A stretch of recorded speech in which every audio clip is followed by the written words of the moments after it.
नमस्कार दोस्तों, स्वागत है आप सभी का आपके अपने YouTube चैनल हिंदी एकेडमी में। जैसा कि आप लोगों ने थंबनेल पर देख ही लिया होगा, अगर आप लोग कोई ऐसी वीडियो ढूंढ रहे हैं जिसमें आप लोग देख सकें किस प्रकार से हम लोग अपनी तैयारी को बेहतर बना सकते हैं DEET+B के एग्ज़ाम के लिए, कॉमन पेपर के लिए। कॉमन पेपर जो होता है बहुत ज़्यादा मुश्किल हो जाता है हम सभी साथियों के लिए, जो कि स्पेशली हिंदी या फिर संस्कृत जैसे सब्जेक्ट से होते हैं, क्योंकि यहाँ पर हमारे लिए गणित, रीजनिंग ये सभी थोड़ी सी मुश्किल हो जाती हैं। और जिन साथियों के सब्जेक्ट के रूप में मैथ या साइंस होता है उनको थोड़ा सा इजी हो जाता है। तो कैसे हम लोग भी अपनी तैयारी को और बेहतर बना सकते हैं कॉमन पेपर के अंदर, अगर आप लोग ये जानना चाहते हैं तो आप लोग इस वीडियो में बने रहें अंत तक। एक एक करके पूरी स्ट्रेटजी आप लोगों को समझाऊंगा। तो आज हम लोग बहुत ही अच्छी स्ट्रेटजी देखने वाले हैं। और स्ट्रेटजी देखिए, आप लोगों को भी पता होगा ये सारी चीज़ें, लेकिन एक बार फिर से मैं आप लोगों को पॉइंट आउट करके बताऊंगा कि किस तरीके से हम लोग कर सकते हैं और क्या क्या चीज़ें हमें ध्यान रखनी है जब अपनी तैयारी को करेंगे। हम लोग बात करेंगे best strategy for DEET+B common exam. ठीक है, कॉमन एग्जाम के लिए क्या बेस्ट स्ट्रेटजी हो सकती है उस पर बात करेंगे। सबसे पहले देखिए, DEET+B के अंदर स्ट्रेटजी जानने से पहले हमें ये पता होना चाहिए कि हमारे पास में क्या क्या चीज़ें हैं कॉमन एग्जाम में जो कि हमको पढ़नी होती हैं। ठीक है, तो एक बार देख लेते हैं। सबसे पहले हिंदी आप लोगों को करनी है, दूसरा आप लोगों को करना है इंग्लिश, तीसरा आप लोगों को करना है मैथमेटिक्स, चौथा आप लोगों को करना है रीजनिंग, और पांचवा जो आप लोगों को करना है GS। ये सारे जो सब्जेक्ट हैं आप लोगों के, ये आते हैं आपके इक्वल यानी 20-20 अंक के। ठीक है, पहले तो आपको इतना पता होना बहुत ज़्यादा आवश्यक है। जब तक ये आप लोगों को पता नहीं होगा आप बेहतर काम नहीं कर पाएंगे। चलिए, जब आप लोगों ने देख लिया कि एग्जाम पैटर्न क्या होता है, किस किस तरीके से हमारे कॉमन पेपर में एग्जाम आता है, पहला काम क्या है। ठीक है, पहला काम क्या है? पहला काम है हमें पता होना चाहिए एग्जाम पैटर्न। ठीक है, कैसे कैसे एग्जाम आएगा। ठीक है, दूसरा आपको पता होना चाहिए सिलेबस। ठीक है, ये दो चीजें। सबसे पहले एग्जाम पैटर्न यानी कॉमन एग्जाम के लिए क्या क्या चीजें होती हैं, तो ये 5 चीजें हमें तैयार करनी है, ये पता होना चाहिए। फिर उसके बाद बात करते हैं सिलेबस की, कि इन सारे सब्जेक्ट्स में एक बार लिस्ट बनाएंगे क्या क्या चीजें हमें पढ़नी है। ठीक है, सिलेबस यानी क्या करना है, तीसरा काम लिस्ट तैयार करनी है।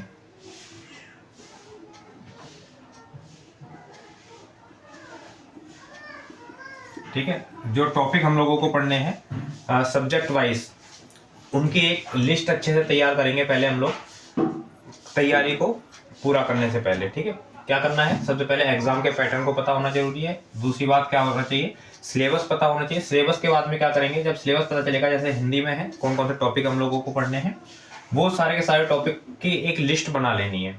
ठीक है, क्योंकि जब तक टारगेट नहीं रखेंगे हम लोग तब तक अपनी तैयारी करना बहुत मुश्किल हो जाएगा। सबसे पहले क्या करेंगे, एक लिस्ट तैयार कर लेंगे। जब लिस्ट तैयार हो जाएगी उसके बाद अगला क्या काम करना है, अगला काम करना है हमें टाइम टेबल। ठीक है, जब लिस्ट तैयार हो जाएगी हम लोगों की, तो लिस्ट के बाद में अगला काम क्या है हम लोगों का, अगला काम है टाइम टेबल तैयार करेंगे हम लोग। और टाइम टेबल जो तैयार करेंगे कॉमन पेपर का, वो हमारा कैसा होगा। देखिए, अभी हमारे पास में समय है थोड़ा सा एग्जाम से संबंधित, तो अभी हम लोग कितना कर सकते हैं, अभी हम लोग कर सकते हैं 2 आवर्स का टाइम टेबल तैयार, क्योंकि सब्जेक्ट भी हम लोगों को तैयार करना है। तो कम से कम आप लोग कॉमन पेपर के लिए अभी फिलहाल 2 घंटे का टाइम टेबल तैयार करें, अलग अलग डेट के हिसाब से, कि आज मुझे ये करना है, आज मुझे ये करना है, इस तरीके से। ठीक है, 2 घंटे का टाइम टेबल आप अपने हिसाब से बढ़ा भी सकते हैं। ठीक है, 2 से 3 घंटे का आप टाइम टेबल बना लीजिएगा। और जब आप 1 महीने पढ़ लेंगे, 1.5 महीने पढ़ लेंगे, तो इस समय को आपको बढ़ा करके कहाँ ले जाना है, 4 घंटे पर लेके जाना है। ये आपका टाइम टेबल ऑटोमेटिक चेंज हो जाना चाहिए 1 से 1.5 महीने की तैयारी के बाद में। क्योंकि शुरुआत में जब हम तैयारी करेंगे तो बहुत ज़्यादा मुश्किल हो जाएगा एक साथ बैठकर पढ़ना। ठीक है, तो आपको क्या करना है, पहले अभी कोशिश करनी है कि 2 घंटे आप लोग टाइम टेबल बना पाएं, और ये जरूरी नहीं है कि 2 घंटे एक साथ हों। ठीक है, आप बना सकते हैं कि कोई एक सब्जेक्ट पढ़ रहे हैं, 1 घंटे आपने पढ़ा, फिर थोड़ा सा आपने रिलैक्स किया है, जब आपको दोबारा समय मिला सुबह शाम अलग टाइम पर फिर से आपने 1 घंटा पढ़ा। तो इस तरीके से आप लोग अपने टाइम टेबल को यहाँ पर बना सकते हैं। उसके बाद 5वां काम आपको क्या करना है, 5वां काम करना है, सबसे पहले कौन कौन सी जो मैंने लिस्ट तैयार की है उस लिस्ट को मैं किस किस बुक की सहायता से पूरा कर सकता हूँ, वो सभी के सभी बुक्स आप एक जगह इकट्ठी करके रख लेंगे। बुक्स हैं या फिर आपके नोट्स हैं, कोई भी है बुक या नोट्स, सबसे पहले आप लोग क्या करेंगे, इकट्ठे करके रख लेंगे अपने पास में। ठीक है, ऐसा ना हो कि कोई टॉपिक में पढ़ने वाला हूँ लेकिन वो टॉपिक मेरे पास किसी बुक में है ही नहीं, अब मैं किसी से पूछता फिर रहा हूँ या फिर दुकानों पे चक्कर काट रहा हूँ, तो वो तैयारी के समय पे ये अच्छा नहीं होता है। तो आपको क्या करना है, बुक्स या फिर नोट्स आप लोगों को जो भी हैं वो आपको पहले से ही तैयार करके रखने हैं। बुक्स मैंने आप लोगों को पहले ही बता दिए कौन कौन सी बुक्स हैं जिनसे आप लोग अच्छी तैयारी कर सकते हैं, वीडियो नहीं देखी है तो वो आप देख लीजिएगा। ठीक है, नोट्स या बुक्स इकट्ठे कर लीजिएगा आप लोग अच्छे से, और सब्जेक्ट वाइज लगा करके रख दीजिएगा। जैसे इसमें 5 सब्जेक्ट हैं तो क्या करेंगे आप लोग, 5 सब्जेक्ट की अलग अलग बुक्स आप लोग लगा के रख दें या नोट्स आप लोग लगा के रख दें, ताकि जो सब्जेक्ट आप लोग पढ़ें वहाँ पे चिट जरूर लगा दीजिएगा कि ये जो चिट है ये इस सब्जेक्ट के लिए है, ये लाइन मेरी हिंदी के लिए है, ये लाइन मेरी इंग्लिश के लिए है। इस तरीके से आप लोग बना लीजिए, काफ़ी हेल्प होगी और सुविधा हो जाएगी आपको अपनी तैयारी करने में। ठीक है, चलिए